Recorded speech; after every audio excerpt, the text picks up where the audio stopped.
Sana namang umaga, tanghali at gabi po sa ating lahat dito sa buong mundo at hindi lamang po yan sa lahat-lahat po sa ating na sumusubaybay po sa Kimpaw Ganap. Paki-like, subscribe naman po ang ating YouTube channel sa mga hindi pa po nakakakilala dyan. Peanuts Vlog lang po, paki-search at yan po ay patungkol lahat sa Kimpaw. Ito na naman tayo guys. Alam niyo ba, ayon dito sa ating legit na sources guys is si Paolo Avellino po ay sinugod ni Gerald Anderson sa set. Yun po yung kaganapan dito sa set daw guys is, di ba may bago na naman po silang movie.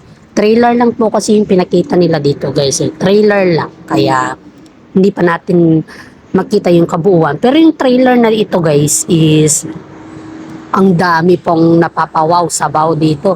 Wow, sabaw, pow. Ganon daw yung expression sa ngayon guys. Ngayon ito si Gerald Anderson is parang may invitasyon ata sa kanya at sinugod niya si Paolo Avellino. It doesn't mean naman guys na sinugod is yung nagsuntukan ba. Hindi sa ganon. Sinugod niya at nakipag-usap doon para sa ganon ay magtanong siguro kung kumusta or kumusta na siya. Ganon ba? Yung pangumusta siguro guys yung kanyang tinatanong dito kay Paolo Avellino. Pero syempre guys is hindi naman daw sukat akalain ni Paolo Avellino na pupunta dun si Gerald Anderson at hindi din niya daw po alam na nandun na pala si Gerald Anderson. Ang alam daw kasi nila is hindi daw pupunta si Gerald kasi nga hindi siya kasali sa set. At saka nung nakita daw niya si Kim Chiu, syempre alam naman din natin yung mga feedback sa kanila. Yung feedback kasi sa kanila guys is ang hirap intindihin at hanggang ngayon na hindi pa paliwanag. Kaya ang sabi po ng mga ibang netizen dito na nakakakita kay Gerald Anderson ay parang humingi daw ng project or sumasaklolo. Kasi nga po is parang wala na daw masyadong project si Gerald Anderson at ang ginagawa lang ata niya is nagbablog din po na kagaya natin. Pero you know guys, kaya daw pala siya pumunta doon guys is yun ba, humingi ng project pero hindi daw sukat akalain ng mga ibang fans ng Kimpaw na magdadirect siya kila Paolo Avellino at saka sa management. Ngayon kasi in December guys is halos ayon dito sa ating legit na sources parang talaga ang programa lang daw ng mga yung mga sikat na.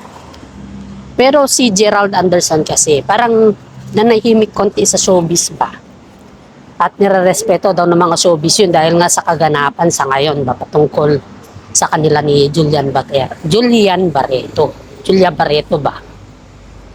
Huwag na natin tapikin yung kaganapan nila kasi hindi pa naman natin alam yung punot dulo dun may mga kwento-kwento kasi na hindi pa natin alam. Sa about na lang tayo sa Kimpaw guys kasi wala pa naman tayong naririnig na ano yung umpisa ng kanilang ba. Ngayon, kinausap daw niya si Paolo Avellino. Pag-uusap pala yun guys is parang private ata. Wala daw nakakarinig. Pero nung lumabas daw si Paolo is parang nakakunot noo daw siya. Ibig sabihin, may usapan sila na about siguro sa past. Parang ganun, hinala lang po to reaction lang po ng mga tao ito Hinala lang po ng mga tao ito, mga fans ng Kimpaw kasi nagkakunot noo daw si Paolo Avellino. Parang alam mo na makikilala mo na si Paolo Avellino pag may mga naririnig or yung mga may mga hindi siya nagustuhan. Siyempre, kahit naman siguro sino sa atin pag may mga naririnig tayo or hindi nagugustuhan, ay siyempre may mga facial reaction tayo dito. At ganun din po kay Gerald Anderson guys, parang si Gerald daw is parang ganun din daw, parang kagaya din daw ng reaction ni Paolo Avellino. Kaya sa ngayon guys is tinutunghayan natin at inaalam natin kung ano yung pinag-usapan nila. Tapos pagdating daw ni Kim Chiu, hindi daw alam ni Kim Chiu na nandun si Gerald. Kaya ang ginawa daw po is parang kinausap daw ng private si Kim Chiu na nandyan si Gerald at nandyan si X. Siyempre hanggang ngayon, siya yung first love ni Kim Chiu. Isipin mo ba naman na ikaw yung first love tapos ikaw pa yung magkwento na kung ano-ano sa'yo, di ba? Ang sakit kasi yun sa banks kung isipin natin. Hindi natin sukat akalain na ganon kamarites din si Gerald paminsan-minsan ba. Pero sabi niya wala siyang pakialam pero at the same time may pakialam din siya. Kasi may pakialam ka ako natin kasi nga po bakit hinahayaan niya po na ganon yung sasabihin ng mga ibang tao kay Kim Chiu. Bakit hindi siya nagsalita before? Bakit hindi niya inamin yung ghosting na processing niya? Diba? Yan yung kahihinatnan or yan yung parang baga is a sign of respect sana naman sa isang babae na kung saan ay dapat mo siyang irespeto, igalang. Igalang, dapat may loyalty ka. Pero ito kasi, hindi pa daw nakaka-move on si Gerald Anderson ayon dito sa ating legit na sources kasi kitang-kita mo daw yung parang naiinggit ata siya sa kasikatan ng Kim Pao sa ngayon. Yung kasikatan kasi ng Kim Pao sa ngayon guys is talagang todo effort eh. Galing sa effort na salita, galing sa lahat ng mga aktibidades nila. Yung sikat ba, yung sobrang sikat nila sa ngayon ay dapat si Gerald yun or si Yan Lim yun. Pero napunta kay Paolo Avellino. Yun siguro yung kaya po siya pumunta dun siguro dahil nga sa salitang sikat at saka sa salitang naiinggit siya. Where in fact naman na kahit naman po sino may inggit pagdating sa mga ganyan na bagay. Isipin natin na sa lahat ng ating mga ginagawa ay nakikita mo yung katotohanan dito. At saka hindi lamang po yung katotohanan, kundi lahat po nito ay may mga tayo, may mga blessings. Kaya ito, kaya daw nawala si Gerald sa showbiz sa mga project dahil daw pala dun sa past niya kay Kim Chiu. Kumbaga is parang hindi naman tinanggalan ba pero hindi lang siya pinagbigyan dun sa request niya. Kaya ngayon po guys, si Kim Chiu po ay alalang-alala daw kay Paolo Avellino dahil ang dami daw nagbabas sa kanya patungkol sa kanila sa past ni Kim Chiu. Samantala daw, si Paolo Avellino po ay wala namang ginawa kundi nananahimik lang at suportado kay Kim Chiu.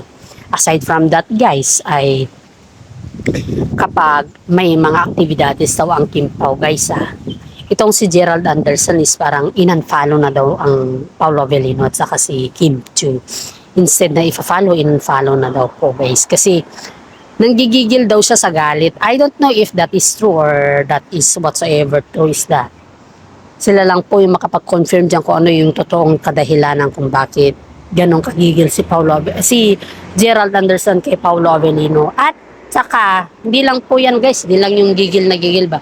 Kasali na din po pala yung mga regalo ni Gerald Anderson noon.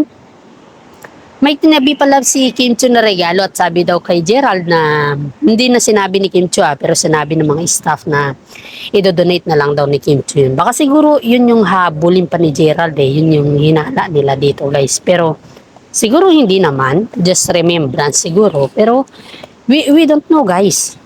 Yan lang po yung nasagap natin na ayon sa ating legit na sources dahil ang ating legit na sources guys is napakahusay na magsabi.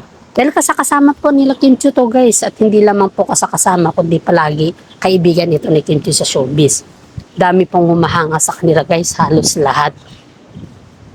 Nakikita mo kasi si Kim Chiu na sobrang bait. So si Paolo Avellino guys ay may tampo din ito May tampo din ito kay Kim Chiu.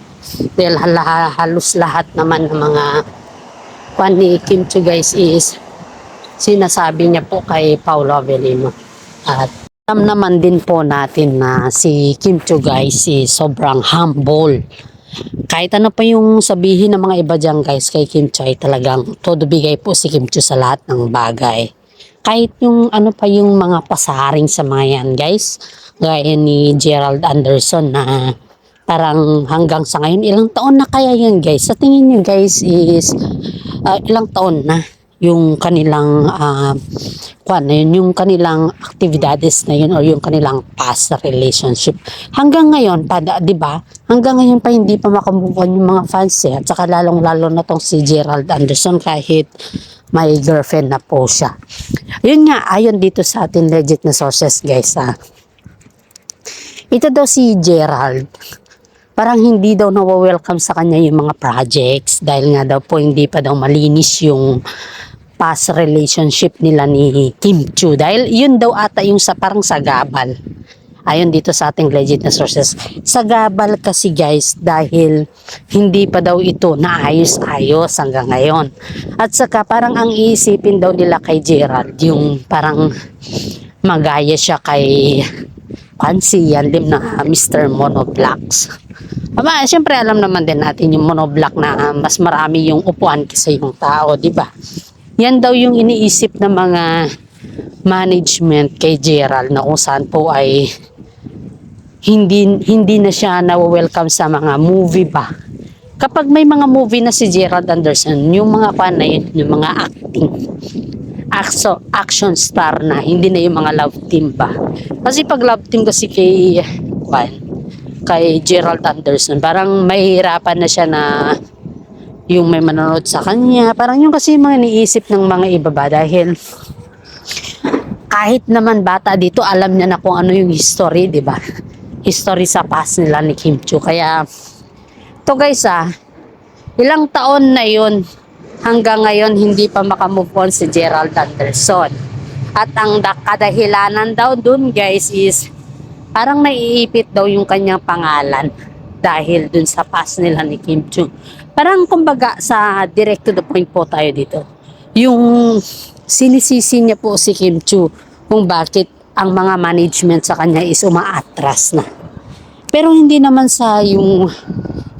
dapat gawin ni Gerald Anderson or sabihin na sinisisi niya dahil sila naman yung nasa sila naman yung nasa relasyon na yun eh. Hindi lang naman si Kim Chiu saka hindi lang naman siya. Ang mali lang kasi ni Gerald dito guys is hindi niya kasi klinaro yung lahat. Bago sana siya nakipag-date na kung ano-ano dyan, ay dapat klinaro niya muna yung relationship nila. Hindi yung